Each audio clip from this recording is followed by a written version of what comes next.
그렇게 계속해서 75명으로 시작한 인구가 약 250만 명으로 늘어나게 됩니다. 그리고 거기서부터 출애굽기가 시작이 되죠. 이번 주에 우리가 읽게 된 것은 바로 이민 가는 거기까지 이제 우리가 이 줄거리를 보게 되겠습니다. 자, 그 스토리는 간단하니까 여러분이 그런 관점에서 성경을 보시면 되고요. 자, 오늘은 그 창세기 이야기 중에서 요셉 이야기를 좀 생각할 겁니다. 요셉 이야기 중에서도 맨 마지막 해피엔딩 부분, 끝나는 부분인데 요셉이 애굽의 총리가 되어서 이제 자기를 판 그 형제들과 대면하는 그런 이제 장면이 나옵니다. 이제 거기서 주고받는 이제 그 대화를 통해서 우리가 함께 좀 말씀을 생각하려고 합니다. 이제 이런 사건들을 읽을 때 우리가 좀 한 가지 주의해야 될 부분들이 있습니다. 대부분 성경을 읽을 때에 큐티가 너무 발달하신 분들은 이 성경을 읽을 때에 성경을 개인적인 이야기로 많이 읽습니다. 그래서 요셉 이야기를 창세기를 쭉 읽으면 야곱 이야기, 요셉 이야기가 후반부는 주로 그 두 사람이 나오는데 읽으면서 야곱에 초점을 맞추고 요셉에 자꾸 초점을 맞춥니다. 그러다 보니까 이 사람들이 어떻게 살았는가 거기서 교훈을 자꾸 찾아냅니다. 물론 그런 교훈도 다 들어가 있는 것은 맞지만 그보다 더 중요한 것이 하나 있어요. 이제 우리가 숲을 보라는 그런 얘기가 있습니다. 나무만 보지 말고 숲을 보라는 말이 있습니다. 나무를 본다는 것은 전체를 못 본다는 거예요. 그래서 요셉의 이야기, 야곱의 이야기를 통해서 각각 개인적인 훌륭한 삶의 교훈들은 우리가 받을 수 있지만 도대체 이들이 이 속에서 이렇게 살았던 것이 역사적으로 무슨 의미가 있는가 하는 이런 것들은 우리가 발견을 못하게 됩니다. 숲을 봐야 된다는 거죠. 그 숲이 뭡니까? 야곱이든 요셉이든 그들의 일생을 통해서 하나님께서 당신의 나라를 어떻게 세워가시는가 하는 것들을 보여주는 그 흐름을 파악을 해야 된다는 거죠. 이제 우리는 그것을 신학적으로는 구속사라고 그렇게 얘기를 합니다. 어쨌든 큰 구속의 흐름, 큰 그림으로 먼저 창세기가 출애굽기가 어떻게 진행되는가를 보고 그 다음에 이 사람들이 어떻게 살았는가 하는 교훈들을 이제 찾아내야 된다는 것이죠. 만약 우리가 개인의 이야기만 자꾸 집중하고 어떤 도덕적인 또 윤리적인 교훈만 자꾸 찾으려고 하게 되면 이게 좀 문제가 됩니다. 그러면 우리가 굳이 하나님을 믿어야 될 이유가 떨어져요, 동기가. 왜냐하면 다른 종교도 다 윤리와 도덕을 가르치고 있거든요. 우리가 윤리, 도덕을 배우려고 기독교를 믿을 필요는 없습니다. 기독교는 원래 하나님이 윤리와 도덕을 주셨지만 그보다 더 중요하게 주신 것이 있습니다. 성경은 윤리와 도덕을 먼저 말하려고 하는 것이 아니라 우리에게 영원한 생명과 구원이 있음을 말하는 것입니다. 하나님 나라가 있다는 것을 말하고 싶어 하는 것이 성경의 주제라는 것입니다. 그래서 이 큰 틀에서 먼저 성경을 보고 그 다음에 그 믿음의 사람들이 어떻게 살았는가 하는 교훈을 찾아내서 적용을 할 때 우리는 비로소 이제 참 조화로운 그런 신앙생활을 할 수 있게 되는 것이죠.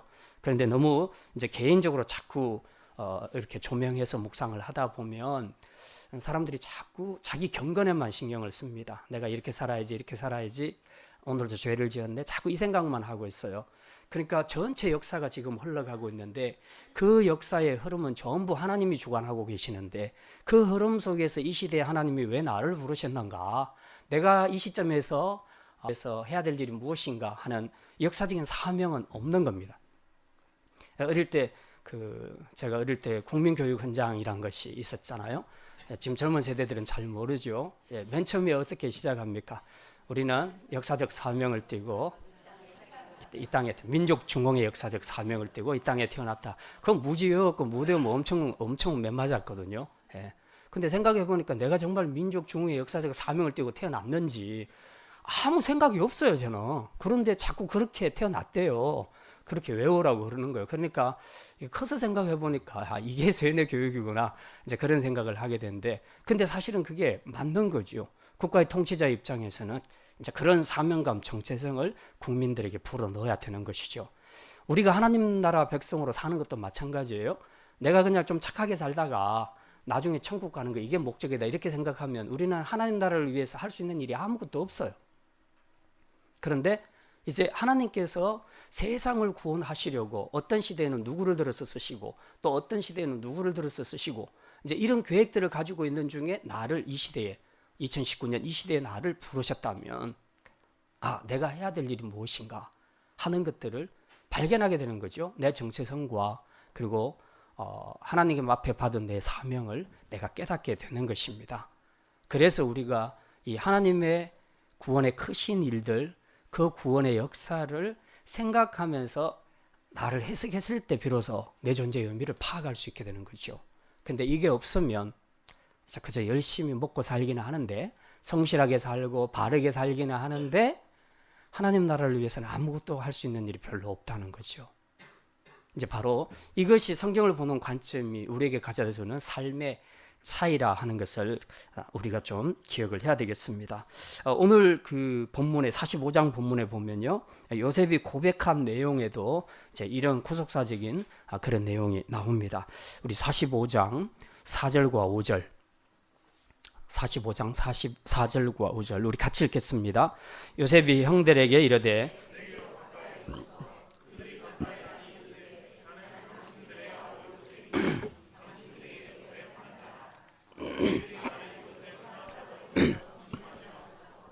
하나님이 생명을 구원하시려고 나를 당신들보다 먼저 보내셨나이다. 예.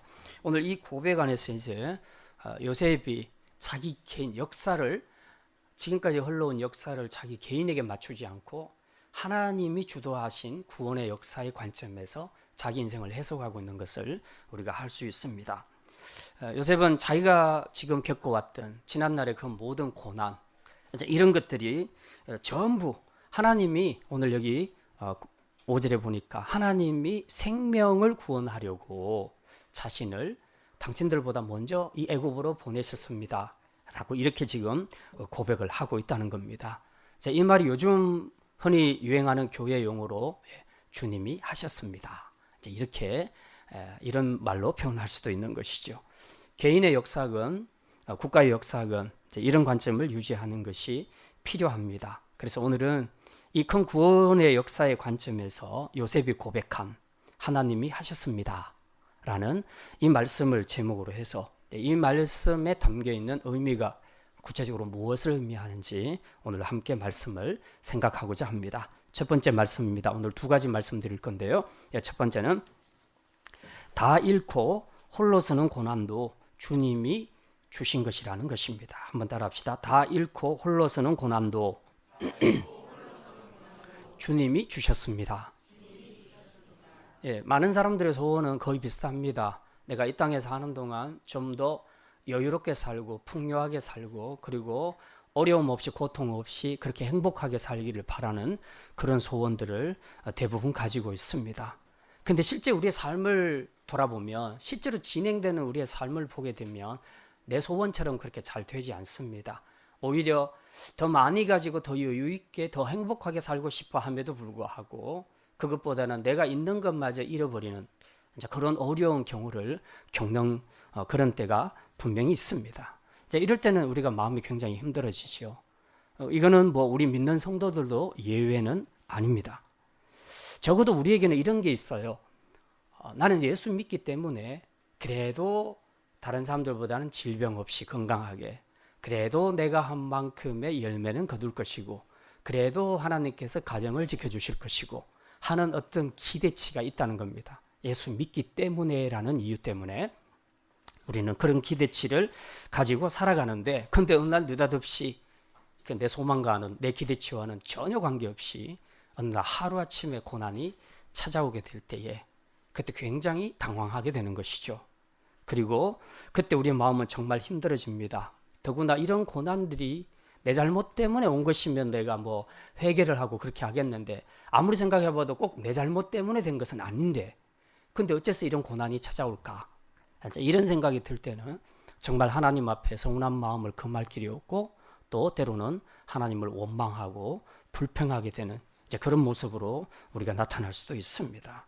오늘 요셉을 보시면요, 그는 아버지의 편애 때문에 오히려 역으로 형제들에게 미움과 시기를 받아서 결국 미디안 상인들에게 팔려가게 됩니다. 그래서 애굽의 바로 왕의 시위 대장이었던 보디발이라는 사람의 집에 들어가서 거기서 노예로 섬기게 됩니다. 요셉의 입장만 생각을 한다면 사실 좀 억울하죠. 사랑받은 것이 무슨 죄입니까? 그런데 어쨌든 지금 그 사랑받은 대가로 톡톡히 대가를 지불하고 있죠. 그래서 형들에게 팔려서 타국에서 지금 노예로서 살아가고 있습니다.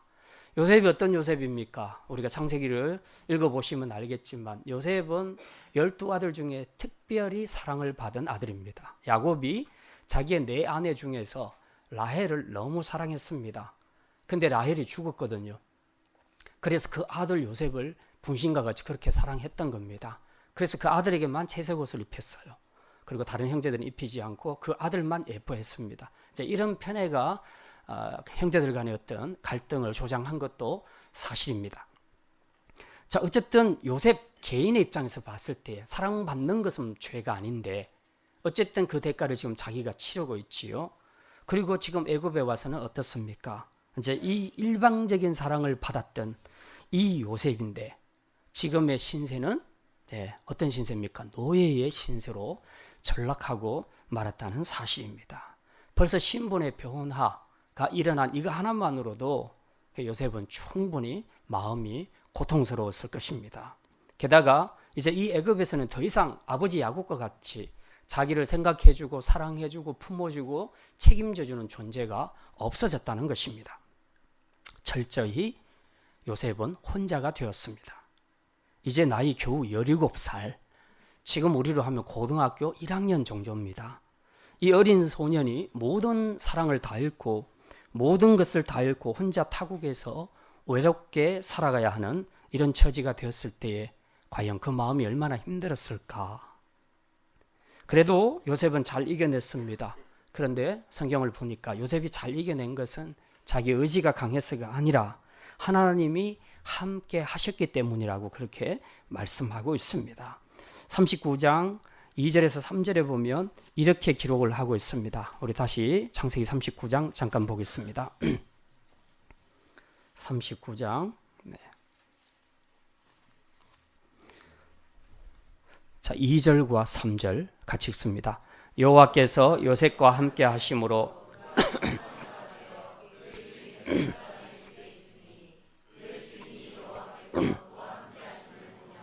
또 여호와께서 그의 범사에 형통하게 하심을 보았더라. 여호와께서 요셉과 함께 하심으로 하나님이 그를 형통케 하셨고 또 그 집에 있는 바로도 그 보디발도 직접 그걸 봤다는 겁니다. 그리고 이상하게 요셉이 들어오는 후부터 이 보디발의 집안이 자꾸 번성하기 시작을 했다는 것이죠. 근데 이 모든 것들이 전부 보디발이 봐도 이거는 하나님이 함께 하셨기 때문에 그렇구나. 그래서 그 요셉에게 형통한 축복을 제3자도 다 볼 수 있을 정도였다고 그렇게 말하고 있습니다. 분명히 우리가 보기에는 지금 고난의 자리에 들어갔는데 그런데 요셉은 형통한 축복을 받았다고 성경은 그렇게 기록을 하고 있습니다. 이게 바로 고난이 축복이라는 역설의 대표적인 예라고 볼 수 있겠습니다. 자, 우리가 고난을 받지만 고난 속에서도 하나님과 함께하는 법을 배울 수 있다면 우리는 충분히 고난을 이겨낼 수 있고 또 그 고난이 우리에게 유익이 되게 할 수 있다는 사실입니다. 만약에 요셉이 아버지 야곱하고 계속 평생을 그렇게 살았다고 생각해 보십시오. 어떻게 살았을까요? 평생에. 그는 아버지를 의지하며 아버지의 사랑을 받으며 아마 그렇게 살았을 것입니다. 그런데 지금 이 노예로 팔려온 이 사건을 통해서 아버지의 사랑 완전히 끊기게 되고 이제부터 그는 아버지가 아닌 영의 아버지인 하나님의 보호와 함께 하심의 그 축복을 받게 된 것입니다. 자, 이렇게 볼 때에 요셉이 노예로 팔린 이 사건은 자신의 인생에서 처음으로 홀로서기를 한다는 점에서 굉장히 중요한 의미를 갖는다고 볼 수 있습니다. 사실 홀로서기는 쉬운 일은 아니죠. 특별히 집에서 자랄 때 사랑 많이 받고 관심 많이 받고 부족함이 없이 살았던 사람들은 삶의 모든 영역에서 어느 날 갑자기 홀로 선다는 것은 굉장히 어렵습니다. 왜? 늘 의지해 왔으니까. 늘 누군가로부터 체험을 받았기 때문에 이런 사람이 홀로 선다는 것은 굉장히 어렵습니다. 더더군다나 낯선 타국에서 그것도 노예 생활을 하는 신분으로서 남을 섬겨야 하는 이런 식의 홀로서기는 어린 요셉에게는 너무나 감당하기 힘들었을 거라는 겁니다. 하지만 이 홀로서기를 통해서 요셉은 더 이상 육신의 아버지가 아니라 영적인 아버지인 하나님과 함께 동행하는 삶을 배우게 됩니다. 그래서 그는 힘든 일도 마다하지 않고 하나님이 세우신 그 보디발의 가정에서 묵묵히 가정 총무로서 노예로서 자신의 직무를 잘 감당하고 있음을 우리가 보게 됩니다. 하나님이 우리에게서 뭔가를 거두어 가신다고 생각할 때는 우리를 망하게 하기 위함이 아니라 더 주시기 위함임을 믿으시기를 바랍니다. 요셉은 육신의 아버지 야곱의 사랑은 잃었지만 그보다 더 크신 영혼의 아버지인 하나님의 사랑을 받는 그런 축복을 누리게 되었습니다. 또한 타국에서 철저히 혼자 된 외로운 삶을 살았지만 사실은 그 이방 땅에서도 늘 사랑의 하나님이 그와 함께하는 그런 행복한 삶을 살았던 것을 우리가 알 수 있습니다. 그래서 고난은 우리를 더 풍족하게 하고 더 성숙하게 하시려는 하나님의 은혜라고 그렇게 말하는 것입니다. 이제 이것을 깨달은 요셉이 형들과의 만남을 통해서 자신의 생애를 한번 돌아보니 정말 자신이 애굽으로 팔려오게 된 이 고난까지라도 전부 주님이 하셨구나, 주님의 선한 뜻 가운데서 이루어진 일이었구나 하는 것을 깨닫고 그것을 고백하는 것을 우리가 알 수 있습니다. 이제 올 2019년 새해에는 우리 성도들이 우리의 삶에서 우리가 무엇을 잃든지 빼앗기든지 어떤 자리로 내려앉든지 어떤 고독과 외로움이 우리를 힘들게 하든지 하나님이 주시는 고난은 모두 합력하여 선을 이루실 하나님의 선한 뜻과 은혜 가운데 이루어질 것임을 믿고 불평과 원망보다는 이 고난을 통해 하나님이 나에게 주실 은혜를 기대하며 믿음으로 그분의 말씀에 순종하며 살아가는 우리 복된 성도들이 다 되시기를 주님의 이름으로 축원합니다. 두 번째 말씀입니다. 믿음 때문에 받는 고난도 주님이 주셨습니다. 한번 따라합시다. 믿음 때문에 받는 고난도 주님이 주셨습니다. 요셉은 비록 노예의 신분이지만 자기가 처한 자리에서 최선을 다해서 성실히 자기 직무를 잘 감당했습니다. 그리고 그것이 하나님 앞에서 성도가 사는 바른 길이라고 생각을 했습니다. 자, 그런데 이렇게 살아가는 요셉에게 어느 날 청천 하늘의 날벼락 같은 이런 사건들이 나타나게 됩니다. 보디발의 아내가 요셉을 자꾸 유혹하는 겁니다. 이제 우리 야사에서 책들을 보게 되면 요셉의 외모가 용모가 얼마나 뛰어난지 그냥 여자들이 보고 다 까무러칠 정도로 그렇게 뛰어났다는 겁니다. 일례로 이제 그 귀족 부인들이 모여서 집에서 과일을 깎다가 요셉이 등장하면 전부 다 손을 다 베어버린다는 거죠. 그 정도로 요셉이 그렇게 뛰어난 외모를 가진 수려한 미남이었다 하는 것을 알 수 있습니다. 그러니 이 보디발의 아내가 이 요셉을 보고 반할 수밖에 없었고요. 그래서 날마다 기회를 가지려고 요셉을 붙잡고 사정을 하지만 요셉은 믿음으로 그것을 확실하게 뿌리칩니다. 그러면서 이제 요셉은 하나님 앞에서 그 자기가 가지고 있는 그 믿음을 보디발의 아내에게 고백을 하죠. 당신의 남편이 나에게 이 가정 총무의 자리를 맡겨서 내가 이 일을 잘 감당하는 동안 나를 신뢰했고 지금은 이 큰 집에서 당신 남편 빼고 나보다 더 높은 사람이 없습니다. 그리고 당신이 나에게 금한 것은 아무것도 없습니다. 단 하나, 보디발의 아내 당신. 그건 자기 부인이니까 그건 절대로 안 된다고 금한 것. 그거 하나 외에는 없습니다. 근데 내가 어떻게 주인이 금한 당신을 내가 이렇게 범하는 죄를 하나님 앞에 짓겠습니까? 그래서 막 매일 그러다가 실랑이를 벌이다가 하루는 아무도 없는 집안에 아무도 없는 틈을 타서 이 여자가 이제 맹공격을 하다가 결국은 둘이 몸싸움을 벌이다가 요셉이 도저히 안 되겠다 하고 그냥 옷을 팽개치고 도망가 버리죠. 화가 난 이 보디발의 아내가 이제 자기 남편이 돌아오자 다 거짓으로 고자질을 합니다. 요셉이 이렇게 해서 나를 성폭행하려고 했다. 그래서 결국은 거주에 뒤집어 쓰고 이제 요셉이 감옥에 들어가게 됩니다. 요셉의 입장에서는 그렇죠. 내가 믿음으로 살려고 그 믿음의 정절을 지키려고 주인의 아내를 지켜주려고 이 가정을 지키려고 자기는 올바른 믿음의 행동을 했을 뿐인데 그 결과는 감옥행이었다. 이건 참 이해하기 힘든 것이 아닌가. 그래서 그 마음속에 억울한 마음이 얼마나 컸겠습니까? 그래서 감옥에 들어갔어도 들어가는 순간에도 요셉은 하나님 앞에 간절히 기도했을 겁니다. 하나님, 이건 아니지요. 이건 아니지요. 내가 믿음으로 살려고 했는데, 하나님 뜻대로 살려고 했는데 왜 이렇게 고난의 자리로 들어가게 하십니까? 저는 지금 애굽의 노예로 사는 것도 충분히 고난입니다. 그런데 왜 이 감옥까지 들어가게 하십니까? 하나님, 이제 시시비비를 다 가려서 이 문제를 풀어주시고 저를 빨리 추록할 수 있도록 그렇게 해주십시오 라고 그렇게 기도했지 않겠습니까? 그죠? 여러분 같으면 안 했겠습니까? 당연히 하지요. 근데 하나님은 도대체 이 요셉의 마음을 아는지 모르는지 답이 없는 겁니다. 아무 말씀도 안 하세요. 그대로 요셉의 감옥 생활은 시작되게 됩니다. 우리가 이제 이 자체만 놓고 보면 하나님은 참 공의롭지 못하다.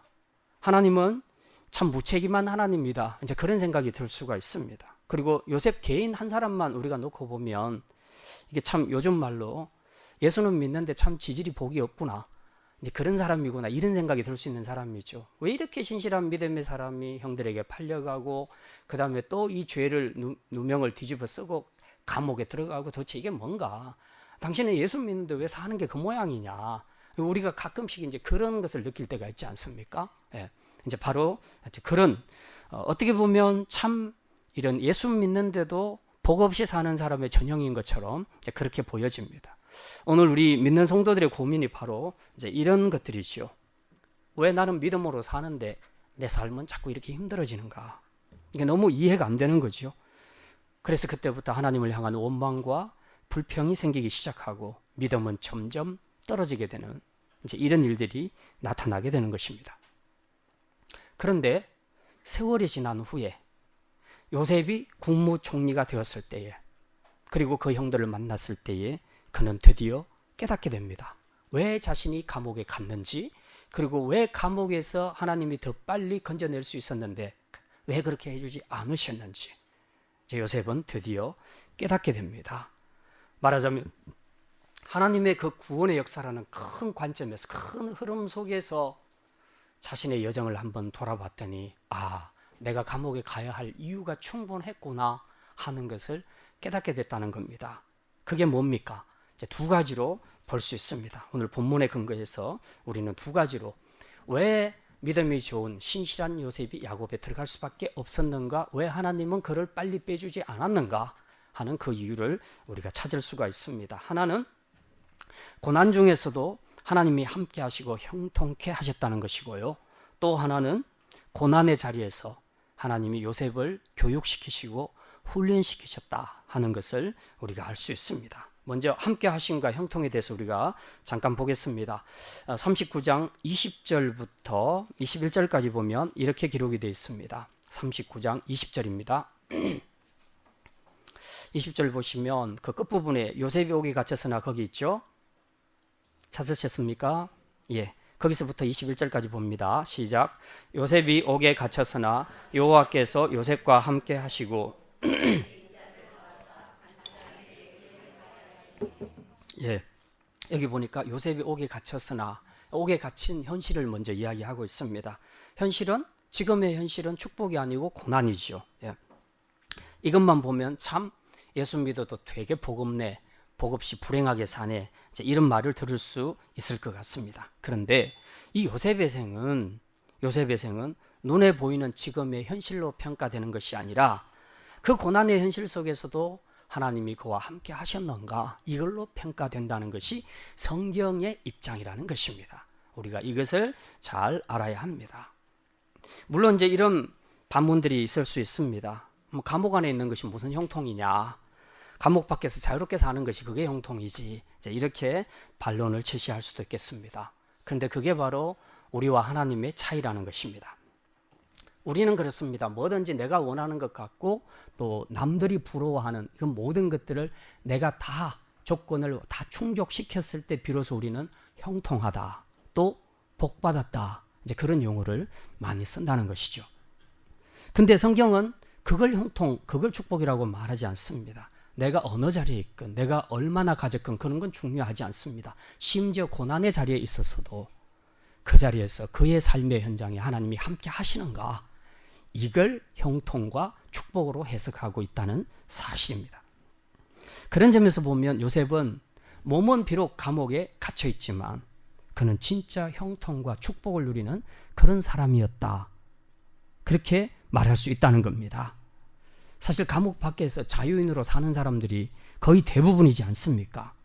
그들이 모든 것을 다 누리고 모든 것을 다 소유하고 살아도 그들 가운데 하나님이 함께 하지 않는다면 그들은 형통한 사람이 아니고 그들은 축복의 사람이 아니라는 것을 성경은 확실하게 이야기하고 있습니다. 그러므로 여러분이 지금 당하고 있는 고난의 현실만 주목하지 마시고 그 현실이 여러분을 불행한 사람으로 규정하는 것이 아니라 여러분과 하나님이 함께 하지 않는다면 바로 그것이 우리를 불행한 사람으로 규정하고 있다는 사실을 우리가 분명히 기억해야 할 것입니다. 고난 때문에 요즘 힘드십니까? 그래서 하나님이 원망스럽고 계속되는 고난 앞에 어느새 내 자신이 참 예수 믿어도 지지리도 복이 없구나 하는 그런 생각으로 혹시 살아가고 있지는 않습니까? 믿음을 가지시기를 바랍니다. 고난 속에서도 요셉과 함께 하신 하나님을 바라보시기를 바랍니다. 이게 될 때에 여러분이야말로 정말 세상에서 지질이 복 없는 그런 사람이 아니라 세상에서 가장 형통하고 가장 복된 사람인 줄 믿으시기를 바랍니다.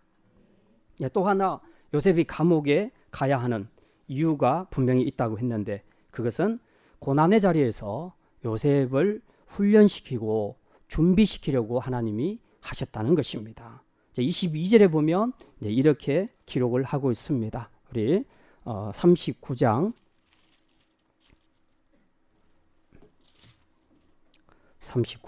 22절 23절 우리 같이 읽겠습니다. 간수장이 옥중 죄수를 다 요셉의 손에 맡김으로 그 재반 사물을 요셉이 처리하고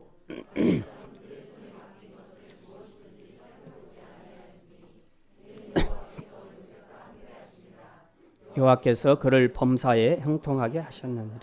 아멘. 예.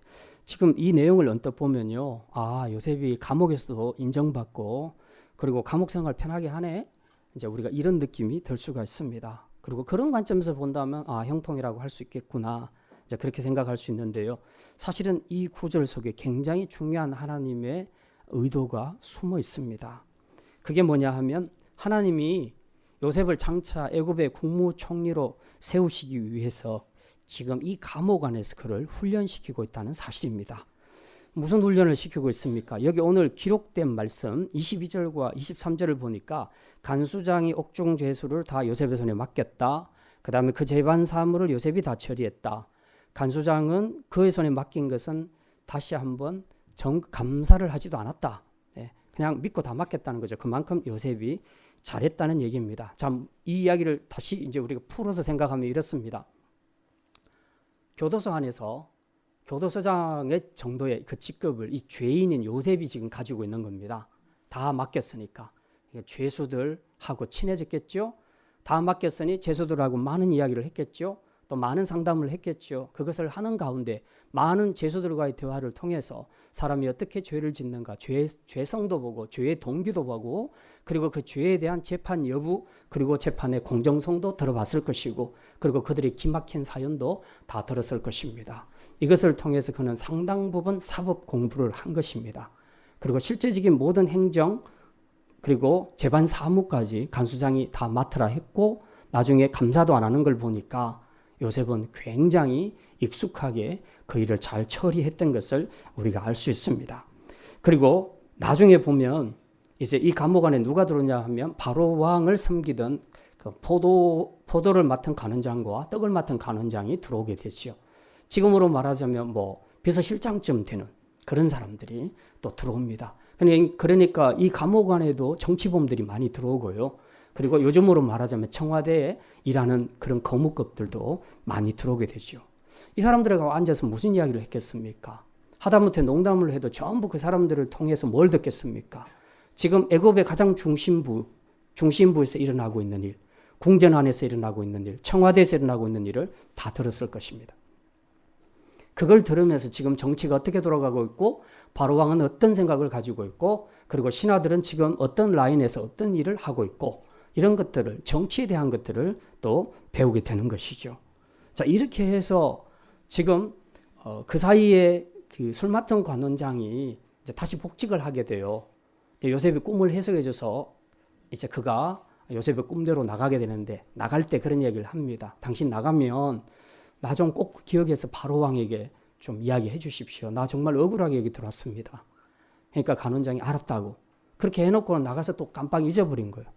그러고서 2년 세월이 지났습니다. 그러니까 자기는 실수로 잊어버렸지만 요셉은 2년을 거기서 더 감옥 생활을 하게 된 것이죠.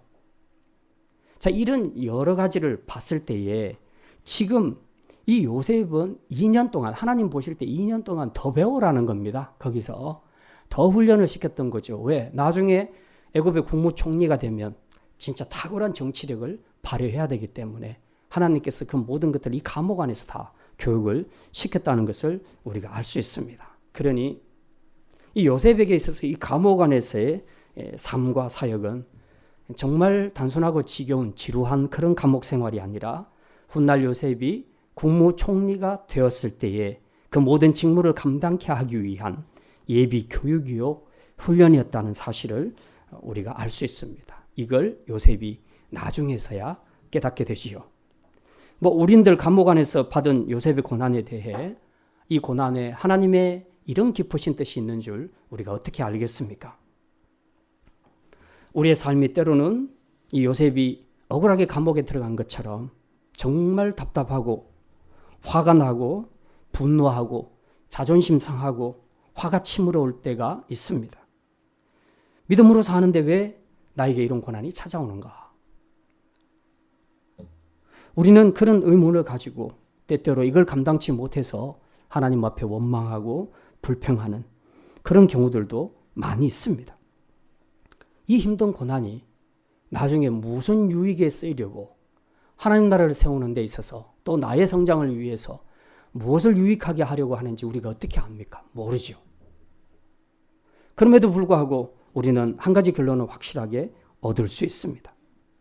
만약 그 고난이 하나님이 우리에게 주시는 고난이 확실하다면, 그게 내 죄 때문에 찾아온 것이 아니라면, 그것은 고난 자체가 목적이 아니라 이 고난을 통해서 하나님은 우리를 더 성장시키시고 더 크게 하나님 나라에 쓰시기 위해서 우리를 연단시키는 하나님의 뜻이다 하는 것을 우리가 기억해야 한다는 것입니다. 그러므로 고난의 때에 우리 성도들이 취해야 할 태도는 원망과 불평이 아니라 모든 것이 합력하여 선을 이루실 하나님의 선한 뜻, 그리고 그 하나님의 주권에 전폭적으로 신뢰함으로써 그분의 인도하심에 순종하는 것, 그것이 바로 고난의 때 우리가 취해야 할 태도라는 것을 우리가 기억해야 합니다. 자, 이렇게 이제 다 순종하고 난 다음에 비로소 어느 시점이 되면 우리는 요셉과 같이 하나님께서 이 모든 일을 다 하셨구나 하는 그런 고백을 할 수 있게 된다는 것이죠. 아, 그때 그 고난이 나에게는 죽도록 힘들었는데, 그런데 그래서 나는 하나님이 너무 싫었는데, 그런데 시간이 지나놓고 보니 그 고난이 나를 이렇게 성장시키는 것이었구나. 그 고난을 통해 하나님께서 나를 지금 이 일에 쓰시려고 나를 그렇게 연단시키셨구나 하는 그 고백을 하게 된다는 거죠. 이게 바로 주님이 하셨습니다. 하나님이 하셨습니다 하는 그런 믿음의 고백인 것입니다. 이제 말씀을 마칩니다. 요셉 한 사람을 통해 하나님은 당신의 나라를 세상 속에 세우셨습니다.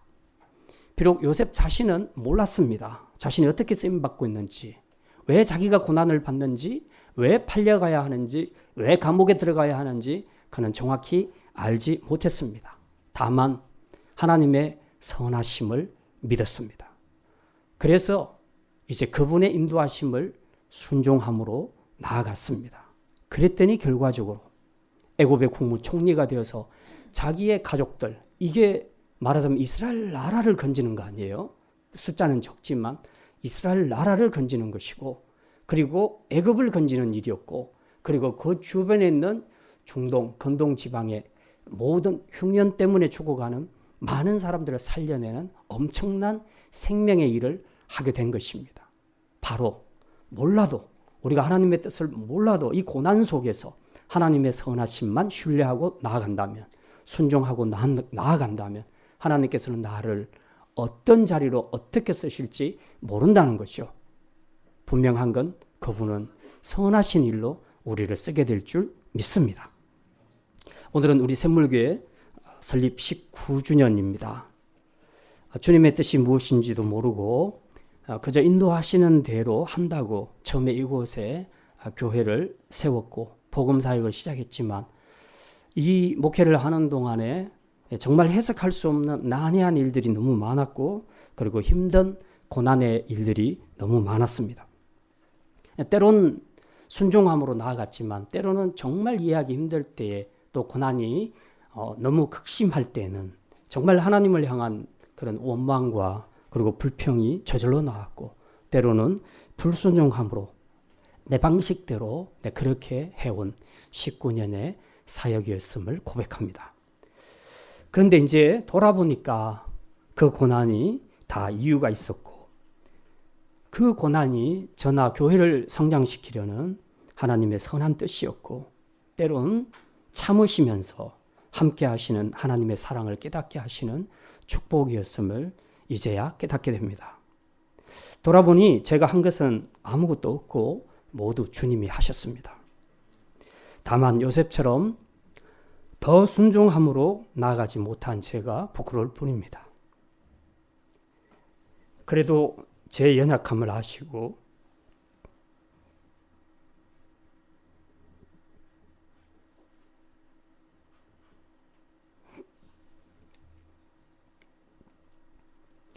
저를 외롭게 두지 않으시고 좋은 믿음의 사람들, 충성스러운 일꾼들을 많이 보내주셔서 함께 교회를 세울 수 있도록 인도해 주신 하나님의 은혜가 너무 감사합니다.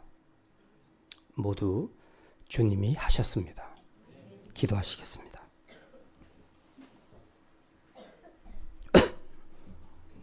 하나님, 성경에 기록된 구원의 일과 우리 개인 안에 이루어진 구원의 일들을 보면서 이제는 자신을 중심으로 해석하고 자신의 삶만을 추구하는 성도가 아니라 주님의 관점에서, 생명을 얻도록 일하시는 하나님의 관점에서 우리 존재의 의미와 구원의 이유를 보게 하시고, 이제 우리도 요셉처럼 우리 가운데 일하시는 하나님을 고백함으로 그 부르심과 인도 앞에 순종하며 나아갈 수 있는 믿음의 성도들이 되게 하여 주시옵소서. 하나님, 무엇보다도 교회 설립 후 지금까지 19년 동안 우리 샘물교회를 지켜주시고 연약한 중에도 주의 복음을 증거할 수 있도록 인도해 주시니 감사합니다. 때로 힘들고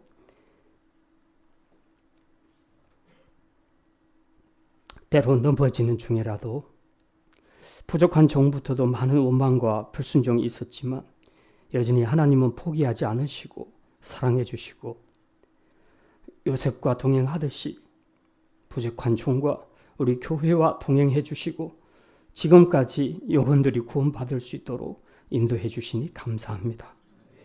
이 모든 것 다 주님이 하셨습니다.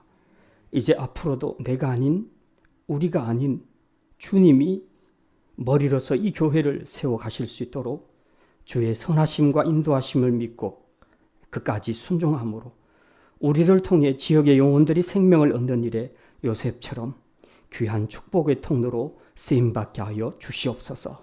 감사드리며 이 모든 말씀 우리 주 예수 그리스도의 이름으로 기도드립니다. 아멘.